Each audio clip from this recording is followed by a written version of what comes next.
Hey guys, this is खुशी त्यागी। तो constitution को पढ़ने से पहले कुछ आपको बेसिक पता होना चाहिए उसके बारे में। ये प्रीलिम्स के पॉइंट ऑफ व्यू से भी थोड़ा इम्पोर्टेंट है। तो बेसिकली कॉन्स्टिट्यूशन जब बना उससे पहले की क्या हिस्ट्री थी वो आज हम आपको बताएंगे, ठीक है। तो कॉन्स्टिट्यूशन जब बन रहा था उस टाइम दो कहानी चल रही थी। एक चल रही थी वर्ल्ड की कहानी, एक चल रही थी इंडिया की कहानी। वर्ल्ड में चल रहा था 1914 में वर्ल्ड वॉर फर्स्ट चल रहा था और इंडिया में 1905 में बंगाल पार्टीशन हुआ था। उसके बाद 1909 में कम्युनल रिप्रेजेंटेशन हुआ जो कि मोर्ले और मिंटो आपने पढ़ा होगा उसके द्वारा। इसमें बेसिकली क्या हुआ था, मुस्लिम ने अपना जो है वो अलग लॉ मांगा था। उन्होंने कहा था हमारे लिए अलग लॉ होना चाहिए। तो फिर ये मोर्ले और मिंटो जो थे इन्होंने यही काम किया था अपने में। इन्होंने मुस्लिम्स को जो है वो अलग लॉ दिया था, मतलब मुस्लिम्स को थोड़ा इन्होंने ज़्यादा पावर में रखा था। 1919 में गवर्नमेंट ऑफ इंडिया एक्ट आया।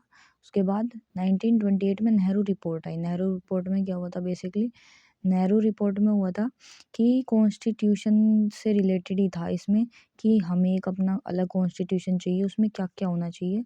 बेसिकली नेहरू रिपोर्ट में वही बताया गया था, ठीक है।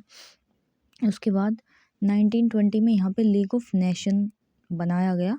बेसिकली वर्ल्ड वॉर फर्स्ट जो है वो 1918 तक चला था, तो आगे कोई वर्ल्ड वॉर ना हो उसके लिए 1920 में बनाई गई लीग ऑफ नेशन, ठीक है।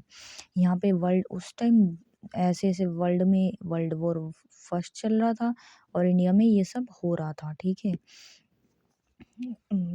बेसिकली उसके बाद क्या हुआ, उसके बाद 1934 में आइडिया मिला कॉन्स्टिट्यूएंट असेंबली को बनाने का।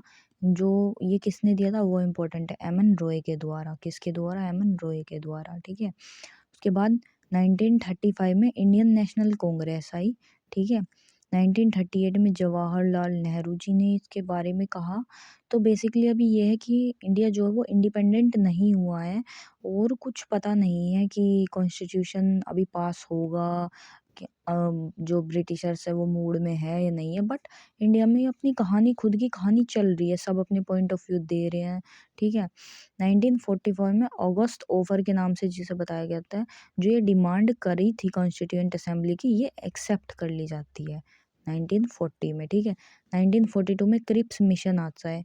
ये जो है ये इंडिया में फेल हो जाता है। Fail, Indians do not accept, Indians जो है इसको एक्सेप्ट नहीं करते क्रिप्स मिशन को, तो ये बेसिकली फेल हो जाता है इंडिया में।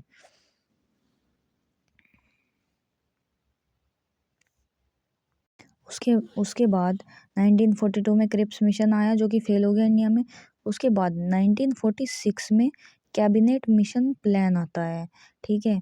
इसमें जो है जुलाई और अगस्त में इसमें इलेक्शन कराए जाते हैं, ठीक है। उसके बाद यहाँ फिर जो है वर्ल्ड वर्ल्ड वॉर सेकंड हो गया 1939 को। लीग ऑफ नेशन फेल हो गई, उसको बनाने का कोई फ़ायदा नहीं हुआ। 1939 को वर्ल्ड वॉर सेकंड हो गया। ये वर्ल्ड की भी कहानी साथ साथ चल रही थी, ठीक है।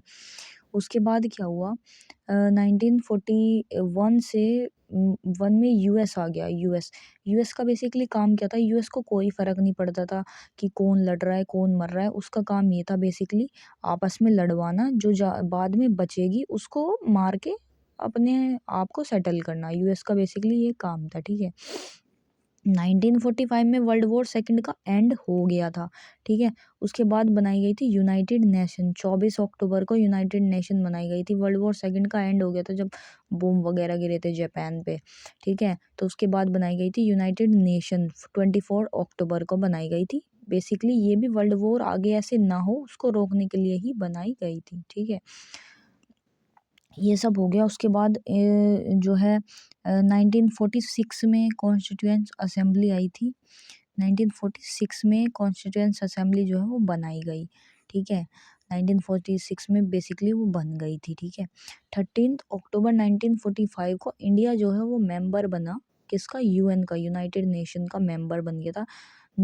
किसके द्वारा? भीमराव अम्बेडकर को आजकल पब्लिक जो गालियाँ देती हैं कि ये उन्हीं की मेहरबानी थी, बी आर अम्बेडकर के द्वारा बी आर अम्बेडकर ने बेसिकली बहुत मेहनत करी थी इसके पीछे, तब जाके इंडियन भी जो है वो मेंबर बन पाए थे इस यूनाइटेड नेशन के, ठीक है।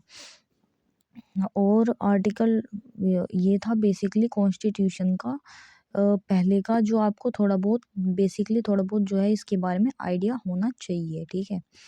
ये है हमारा कॉन्स्टिट्यूशन, ठीक है। आई होप ये वीडियो हेल्पफुल होगी और आपको समझ आई होगी, ठीक है।